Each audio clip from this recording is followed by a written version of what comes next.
Gameplay-wise, Quantum Break has a lot in common with previous Remedy games. It takes fairly unremarkable third-person shooting and makes it exciting with a gimmick. Max Payne had cinematic bullet time, and Alan Wake had weaponized light. In Quantum Break, it's time-based superpowers. There's at least 4 of them, in fact, and when layered together they make combat really intense and strategic. Let's start with the core shooting. It's functional, but to be honest, it lacks the feedback you got when pumping bullets into Gears of War's Locusts or Binary Domain's robots.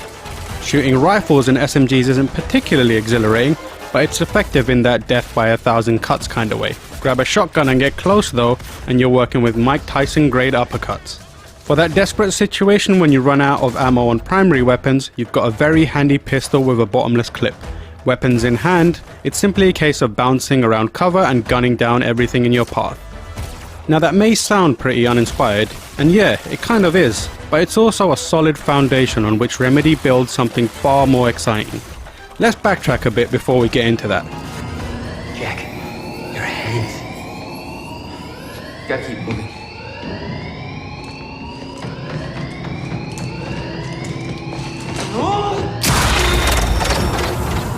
Quantum Break opens with a classic time travel experiment gone wrong.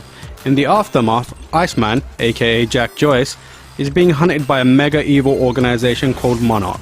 The upshot for Joyce is he acquires the ability to manipulate zero-state energy, which is essentially science talk for almost frozen time. Think Hero from Heroes, but without the yattas every 5 minutes.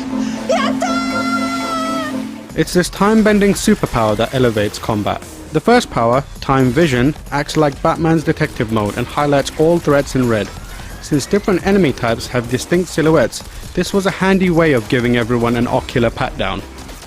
With the Time Stop ability, you can fire a bubble of frozen time to bring things to a grinding halt for a few seconds. If you're quick, you can freeze a grenade coming your way and scoot out of the blast zone, or trap an enemy next to an explosive barrel and, well, you know what happens next. It's a versatile tool that has defensive, offensive, and strategic applications, so it became a bit of a crutch. The third power, Time Dodge, is essentially a blink, and if you're familiar with Dragon Ball Z, you'll know there are few things as awesome as an instant teleport. So when you vanish right before a charging enemy's eyes and reappear behind him to empty a clip into his back, you can't help but smile. The last power lets you become Neo from the Matrix for a few seconds and nullify all incoming damage. Time Shield was really useful when we let the power trip get to our heads and got overwhelmed, which as it turns out was all the time. With all that power, you'd think it'd be easy to steamroll through everyone, but there are nuances to the way powers work to stop that from happening. Since each ability has a cooldown period, you need to be mindful of recovery times. While Time Vision can be spammed, Time Stop, Time Dodge and Time Shield need to be micromanaged for effective use. And trust me, you'll need to start getting really effective with your powers really fast. Your enemies are remarkably aggressive and pretty intelligent too. When in cover, they'll shower you with bullets to execute flanks, and if you have a tendency of hiding behind objects, they'll use grenades to flush you out into the open. At times, it can verge on overwhelming, but that pressure is by design. It's Remedy turning otherwise overpowered skills into tools for survival. Skirmishes are painfully intense, flirting between power trips and desperate crisis management. The constant depleting and recharging of abilities gives combat an electrifying ebb and flow. Enemies react to your actions and call out to each other when you use powers, and then start compensating for them.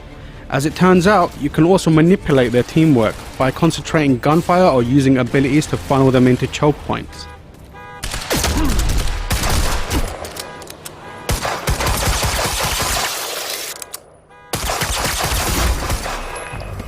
For those glorious moments when you're firing on all cylinders, the synergy between abilities gives you a control over the battlefield that borders on predatory. There's an explosive energy to moving around the environment that makes you feel super heroic, and that feeling intensifies as you upgrade abilities and make them more powerful.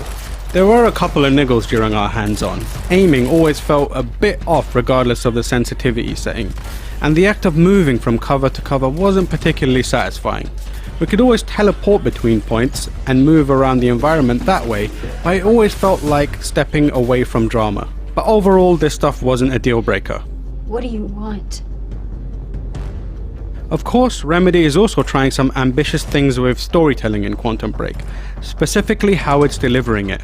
While the game focuses on Jack Joyce's side of the story, 30-minute live-action episodes between each act follow bad guy Paul Serene. There are junctures where player choices impact both stories, and neat touches where live-action focuses on characters that would otherwise be forgettable. But whether all this will be enough to successfully unify video games and live-action is the question. Time will tell, but at the very least it looks like the studio is anchoring its ambitions on shooting that feels empowering and thrilling. For more on Quantum Break, check out GameSpot.com.